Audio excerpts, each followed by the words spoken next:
What's up guys, today I will be showing you how to install OBX long tube headers on the 4G GT.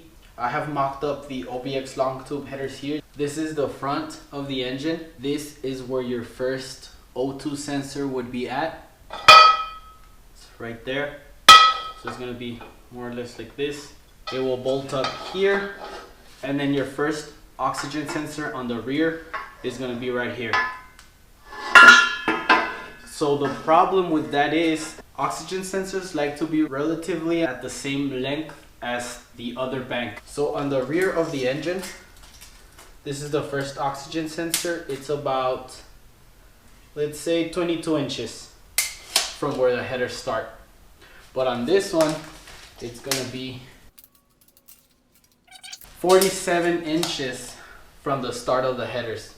So what you're gonna wanna do is install an O2 bung around this area, because it's really the closest place you can install your oxygen sensor, and it's gonna decrease that length by about a foot. As you can see,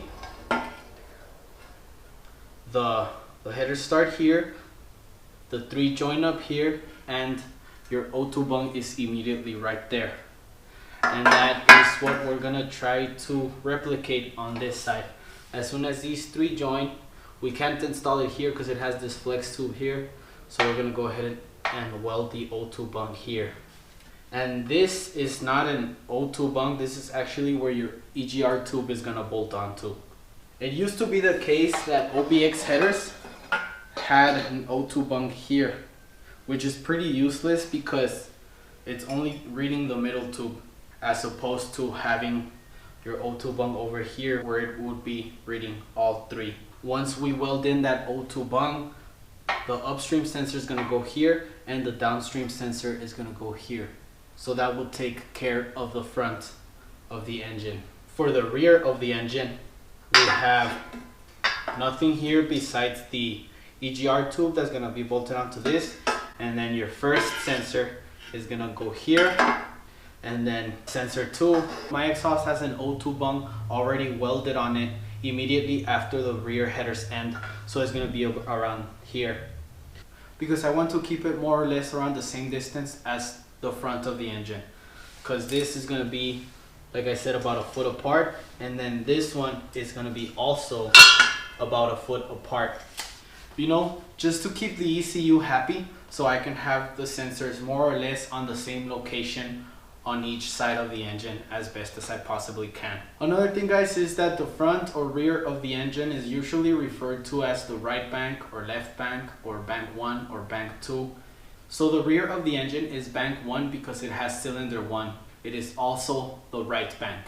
And then the front of your engine is going to be the left bank and also referred to as bank 2.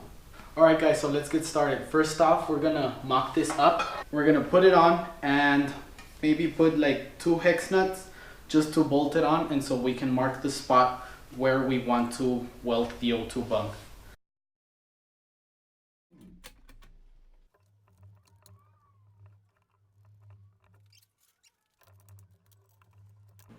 When measuring where your O2 sensor bung is going to go, you need to keep in mind the length of the O2 sensor. So I use this Sharpie because it's just about the right amount of length and diameter. And then I just traced out where I needed the O2 bung welded in. Alright guys, so I got the O2 bung welded on. I went to a local shop and they did a really good job. The welds are beautiful. It cost me $60, which might sound a little bit steep, but I know it's quality work and I know it's not gonna crack in a few miles. And that's honestly worth it, because you don't want to be taking this off and redoing it again in just a couple of thousand miles. One thing I did notice though from the weld is that there was some imperfections left on the inside. So what I'm going to do is I'm going to grind them off just so there's no obstruction in the tube and the exhaust air can flow nicely. This is what I'm going to be grinding off.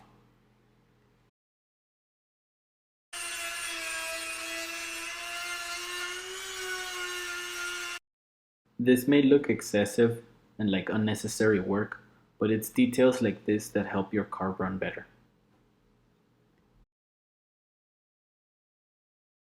Alright guys, so next up what we're going to do is we're going to heat wrap the headers. This is probably the most annoying part of this installation.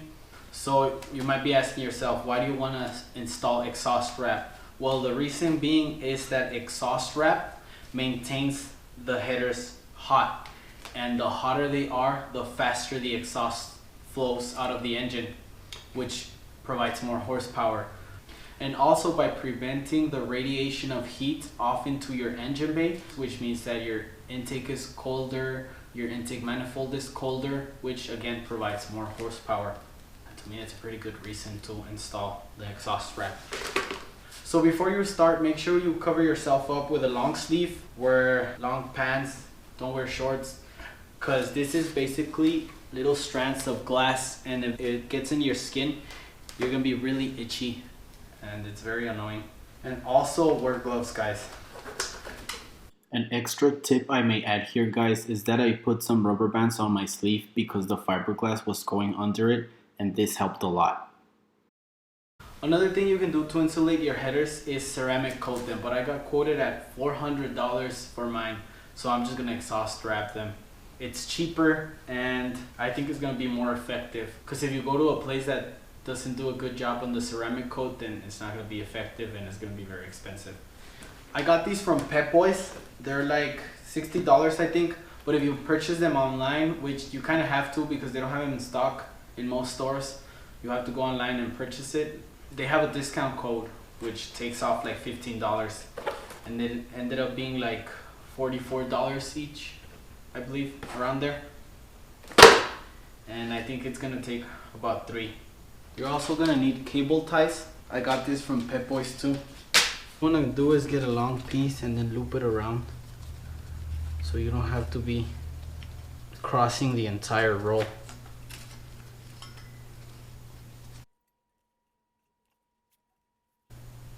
I'm gonna start by folding this in.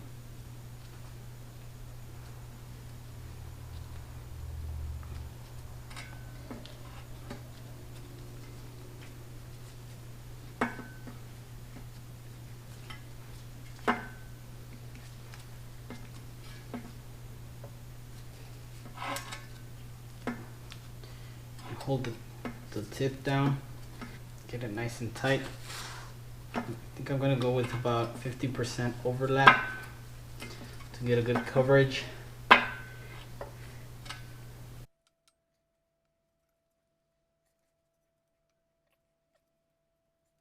gonna go ahead and put a wire tie now to hold the tip. And then hold it down with a screwdriver like this and pull with your pliers.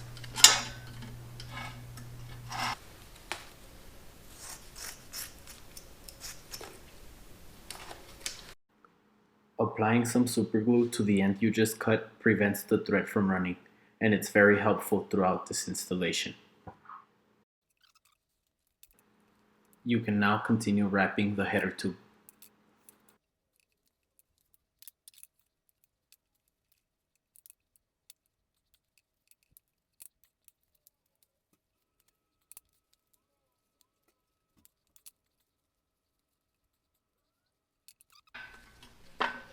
The space is very tight here, so you won't be able to keep wrapping the tube individually, but you can use it as an anchor point by getting the wrap stuck in between the tubes.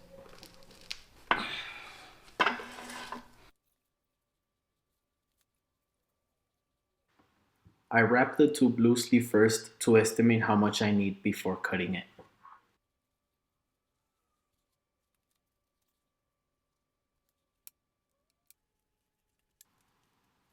Once I start actually wrapping it, I pull tightly on each turn.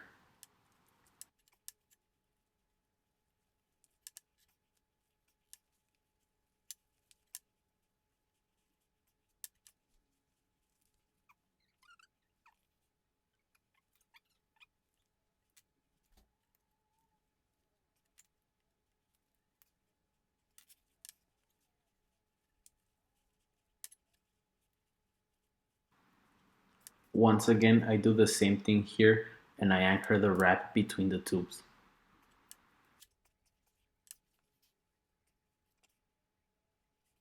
On top of that, I install a cable tie just to be safe.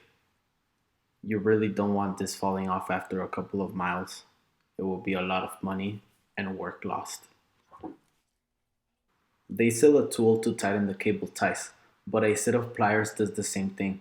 Just give them a couple of turns like this and it leaves the cable very tight.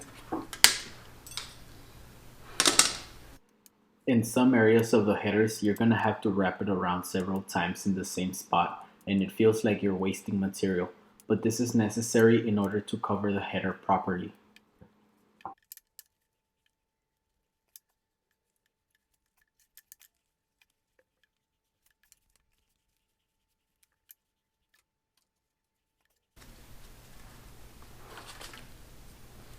I will now begin wrapping the 3 tubes with a new roll. And what I like to do is insert a cable tie through the wrap in order to create a nice anchor point.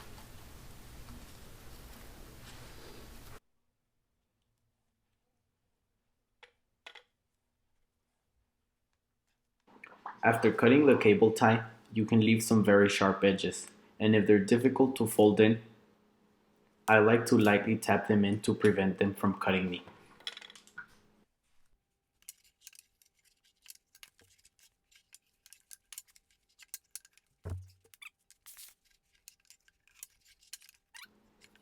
We can now proceed to wrap the collector tube.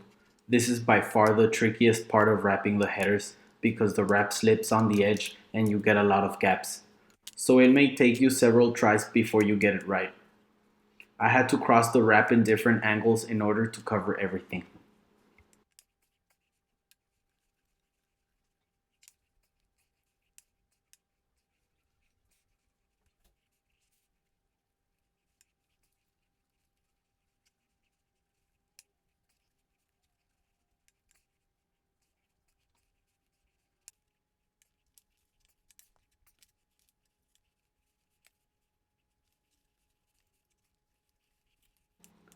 As you can see here, I used a lot of wrap in this area in order to cover every little gap.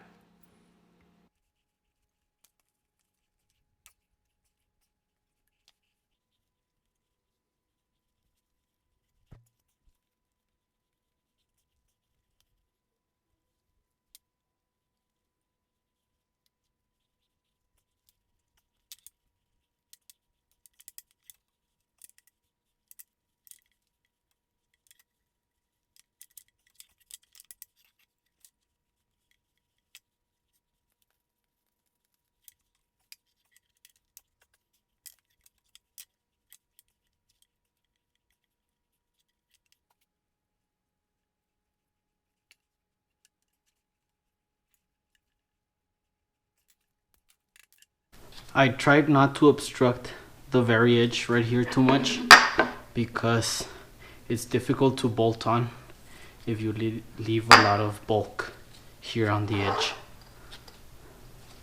You may think that wrapping the flex pipe is excessive, but it's very close to the oil pan and every bit of heat insulation helps.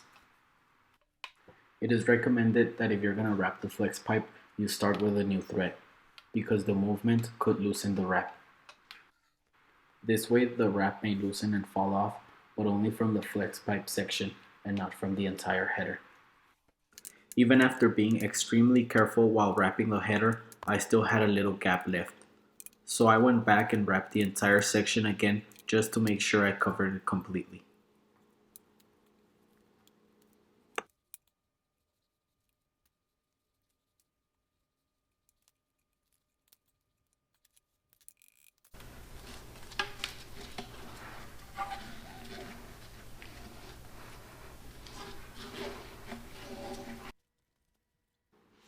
There are a few types of exhaust wraps you can choose from. There's a tan one, there's a black one, and then there's this titanium one.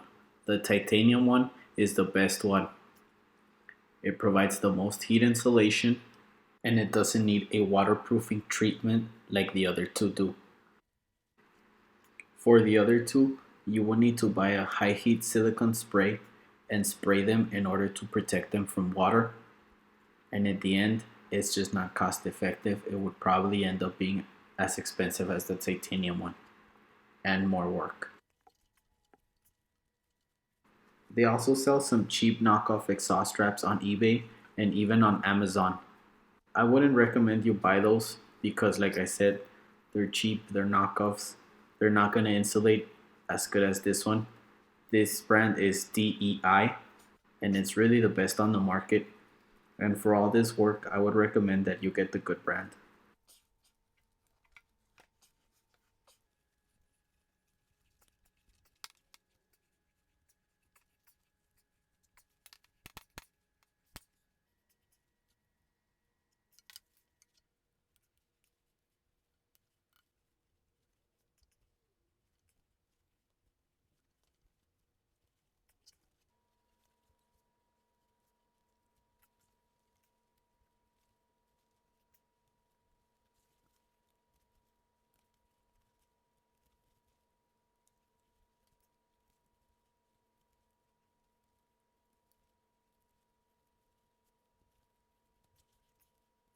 I ran out of wrap halfway through this header, so what I did was to insert a cable tie through the wrap and secure it down to a single tube, since my cable tie wasn't long enough to go around all three tubes.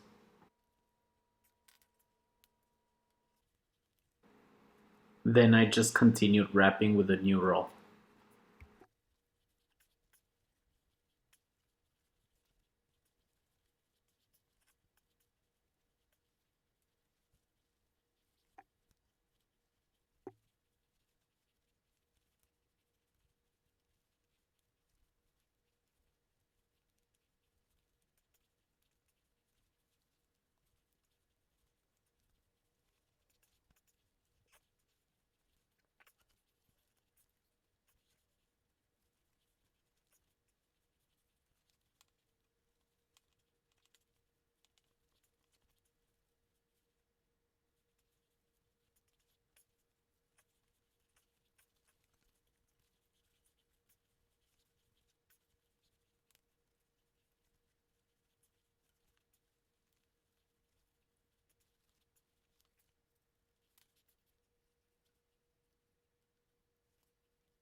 Cleaning the surface where the headers are going to bolt onto helps prevent exhaust leaks. I use carburetor cleaner and then just wipe off the surface with a rag.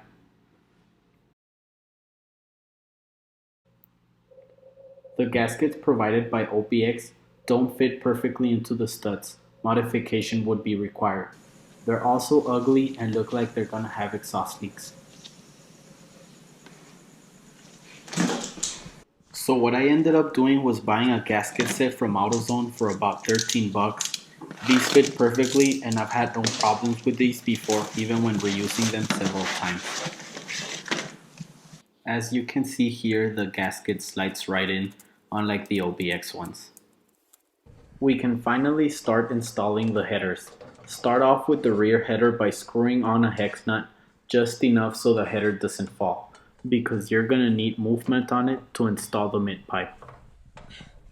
This gasket for the mid pipe works just fine, but it's important to note the orientation. One side fits better than the other. Bolting on the mid pipe is tricky because the bolt head is a 16mm and the socket won't fit over it because it's too close to the pipe. But the hex nut is a 14mm and a socket will fit just fine. So the easiest way to install this is to use an impact on the 14mm hex nut because you don't even have to hold the bolt down. The orientation of the hex nut also helps. One of them has to face the rear of the car and the other two have to face the front of the car. Here I have the two hex nuts facing the front of the car and I can easily reach in and bolt them on with the impact.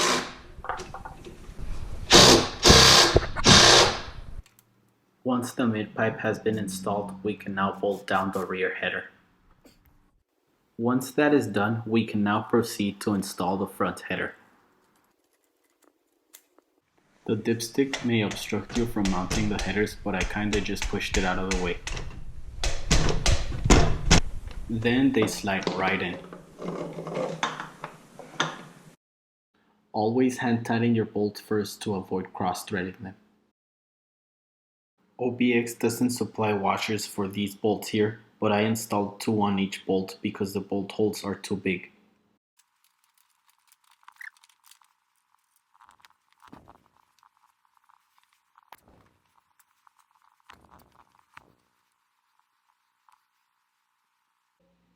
You can now tighten down all 7 hex nuts. And the 2 bolts here at the flex pipe. I usually can't find the EGR tube gasket for the GT in stock, but the gasket from a Nissan VQ30DE engine fits perfectly fine.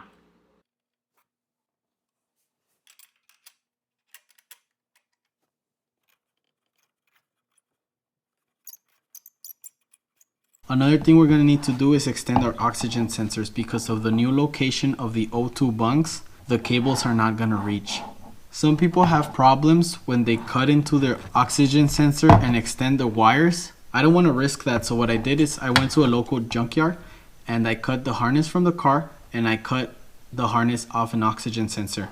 And then I used about a foot of wire to extend the harness.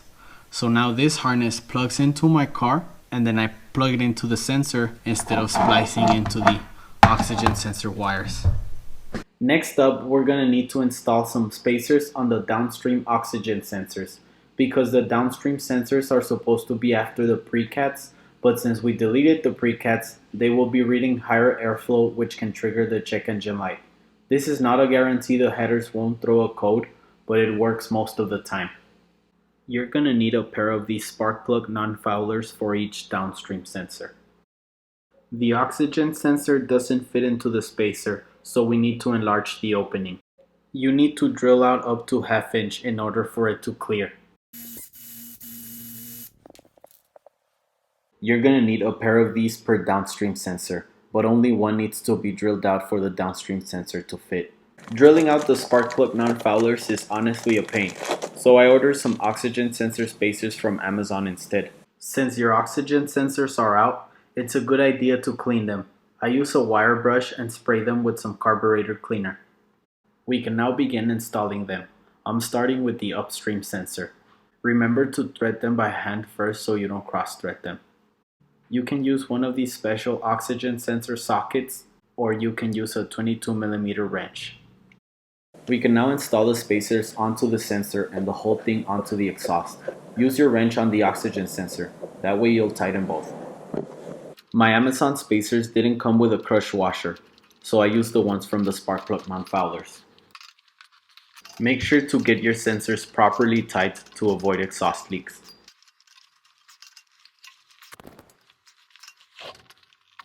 Be mindful of where you run your oxygen sensor wires. If they touch the exhaust, they will melt. I ran this one behind the heat shield.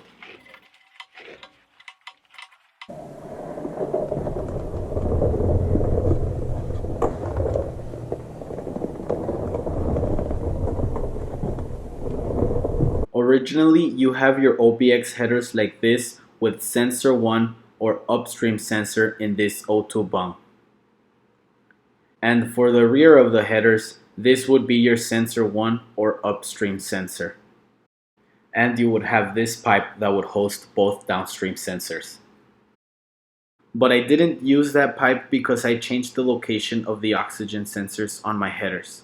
I got an O2 bung welded on here for sensor 1, and since I installed sensor 1 here, I could bolt on sensor 2 back there.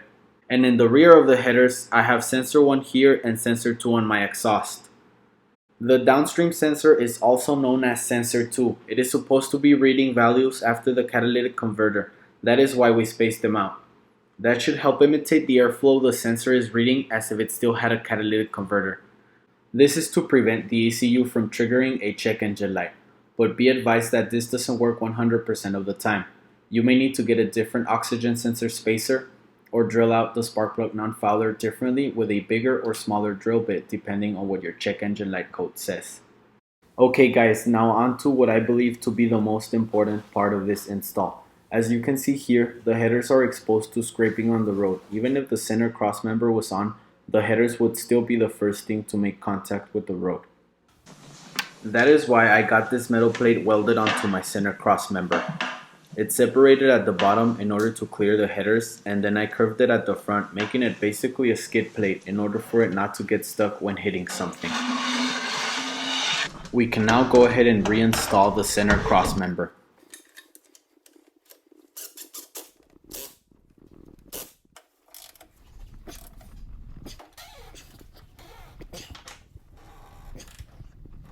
Notice all the hits and deep scratches that the metal plate has taken. Once you're done with the install and start driving your car, you will notice a lot of smoke coming out of your engine bay. This is normal. It will stop after you drive your car for a while. That concludes this video guys. I know it was very long, but thank you for watching until the end. I tried to make it as detailed as possible because a lot of us have many questions when first installing some headers. I might have missed some things, so if you have any questions, please comment them down below.